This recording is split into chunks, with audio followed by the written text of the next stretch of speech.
سجدہ شکر. سجدہ شکر کی اہمیت.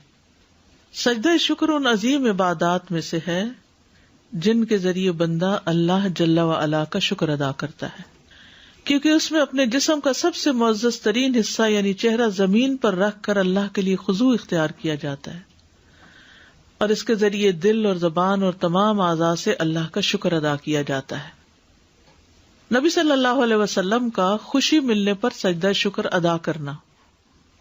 ابو بکرہ سے مروی ہے کہ نبی صلی اللہ علیہ وسلم سے روایت کرتے ہیں کہ جب آپ کے پاس کوئی خوشی والی خبر آتی یا آپ کو کسی بات کی خوشخبری دی جاتی تو آپ فوراً اللہ کا شکر ادا کرنے کے لیے سجدے میں گر پڑتے.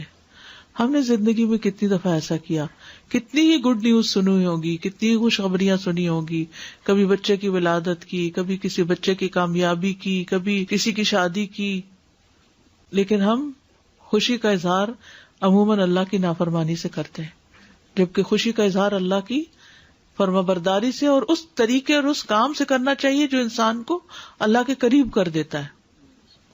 نبی صلی اللہ علیہ وسلم کا ایک موقع پر لمبا سجدہ شکر ادا کرنا.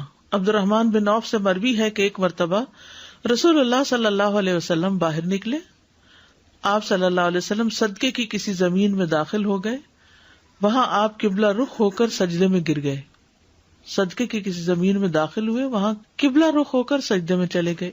اتنا طویل سجدہ کیا کہ مجھے اندیشہ ہونے لگا کہ اللہ عز و جل نے آپ کی روح قبض کر لی ہے. کبھی آپ ہی یہ کر کے دیکھیں، کوئی نعمت یاد کر کے بس لمبا، جو آج تک لمبا نہ کیا ہو اتنا. ہمارے میں ویسے اسٹیمنا ہی نہیں ہے. میں نے یہ تجربہ کرنے کی کوشش کی تو سانس ہی اتنا پھول گیا کہ مشکل ہوئی، کیونکہ ہمارے عام سجدے جو اتنے لمبے نہیں ہیں. لیکن کریے گا ضرور انشاءاللہ. اس بات پہ شکر کہ اللہ تو نے ہمیں سجدہ صاحب کا طریقہ سکھا دیا. یہ سجدہ شکر ہے نا.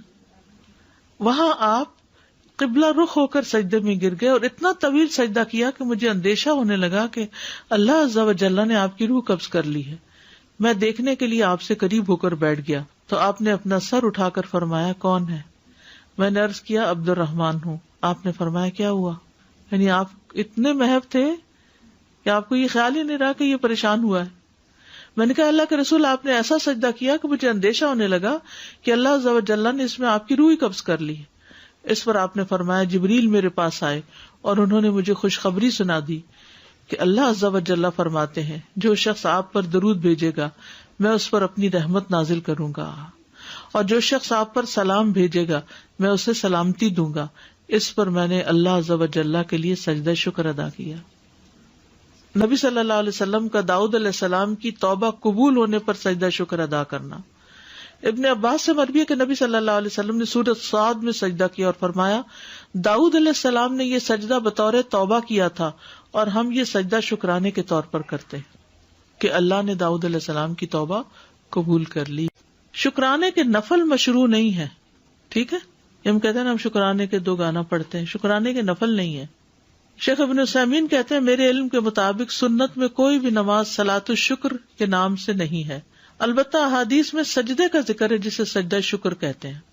ایک اور جگہ یہ بھی کہا گیا کہ شکر کے لیے قیام اور رکوع پر مشتمل نماز نہیں ہے بلکہ شکرانے کے لیے صرف سجدہ شکر ہے. تو مسلمان کے لیے مشروع ہے کہ جب اسے کوئی خوشی والی بات پہنچے تو وہ اللہ کا شکر ادا کرتے ہوئے سجدہ کرے. بس جہاں تک صلاۃ الشکر کی بات ہے اس کی کوئی اصل نہیں. مشروع مطلب پرسکرائبڈ. دیکھیں ویسے آپ نفل پڑھتے رہیے، ساری عبادت ہی شکر ہے اصل میں.